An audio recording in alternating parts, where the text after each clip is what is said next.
ગુજરાતમાં ફરી ભાજપ વિરુદ્ધ ભાજપનો કિસ્સો સામે આવ્યો છે। મહીસાગર જિલ્લાના લુણાવાડા નગરપાલિકા પ્રમુખ ઉપર આડકતરી રીતે ભાજપના જ પૂર્વ હોદ્દેદારે ગંભીર આરોપ લગાવ્યા છે। મહીસાગર જિલ્લા ભાજપ યુવા મોરચાના પૂર્વ મંત્રી સુરેશ ગિરી ગોસ્વામીએ સોશિયલ મીડિયા ઉપર તેમના એકાઉન્ટથી વિડીયો મૂકીને નગરપાલિકામાં ચાલી રહેલ કામગીરી પર સવાલ ઉઠાવ્યા હતા। નમસ્કાર મિત્રો, હું સુરેશ ગિરી। આજે વાત કરીશું લુણાવાડા નગરપાલિકાની। આમ તો જ્યારે લુણાવાડા નગરપાલિકામાં ભાજપની સરકાર બેઠી ત્યારે એક આનંદ મને પણ હતો, મને પણ ખુશી હતી, પણ પાછલા 20-25 દિવસથી હું જે જોઈ રહ્યો છું એનાથી દુઃખી હું પણ છું અને નગરના લોકો પણ દુઃખી છે।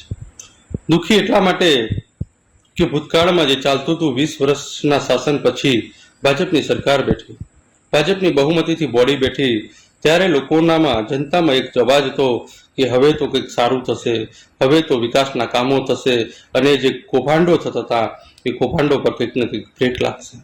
ઉમેદો હોય, સ્વાભાવિક છે, ભાજપનું શાસન આ ટાઈપનું જ રહ્યું છે એટલે ઉમેદો પણ આ ટાઈપની રહેવી જોઈએ, એમાં એ ખોટા નથી। અને ભાજપના કાર્યકર્તાઓમાં પણ એક ઉત્સાહ હતો કે હવે ભાજપની બોડી બેઠી એટલે હવે મત માગવા જવા માટે આપણે કોઈ તકલીફ નહીં પડે। પણ જે પ્રકારે જે માનસિકતાવાળા લોકો, જે વેપારી માનસિકતાવાળા લોકો જ્યારે પ્રમુખ જગ્યા પર બેસી જતા હોય ત્યારે એનું વિપરીત પરિણામ જોવા મળતું હોય છે।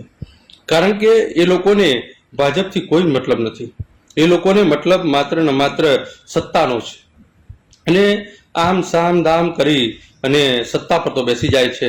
કારણ કે મોટા લોકોના જે હોય, આર્થિક રીતે મજબૂત હોય અને જ્ઞાતિ સમીકરણ બેઠતું હોય, આ બધા જ પ્રકારના લાભો લઈ અને પ્રમુખ જગ્યા પર બેસી જતા હોય છે અને પ્રમુખ જગ્યા પર બેઠા પછી એ પોતાનું મની પાવર કઈ રીતે વધારવો તેના માટે લાગી જતા હોય છે। હજુ તો ઝુમ્મે 20-25 દિવસ થયા છે, એટલામાં તો પહેલું જ ટેન્ડર ખુલ્યું, જે ટેન્ડરો લગભગ 8-10 ટેન્ડર હશે, 8-10 ટેન્ડરો ખુલ્યા।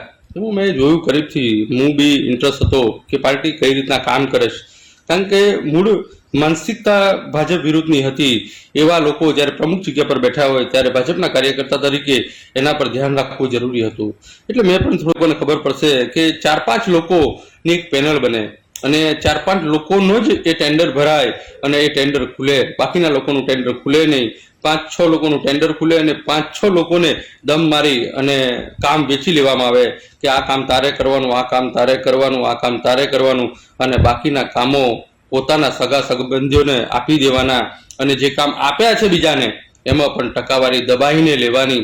આ ટાઈપની પ્રક્રિયા ભૂતકાળમાં ચાલતી હતી, 20 વર્ષથી ચાલતી હતી। એનાથી લુણાવાડાના લોકોનું ઘણું અહિત થયું છે। એ અહિતને દૂર કરવા માટે ભારતીય જનતા પાર્ટીની સરકાર બની, પણ દુઃખ સાથે કહેવું પડે છે કે ભારતીય જનતા પાર્ટીનું નેતૃત્વ આ પણ કરી રહ્યું છે। ત્યારે દુઃખ થાય છે કે આ માટે ભાજપની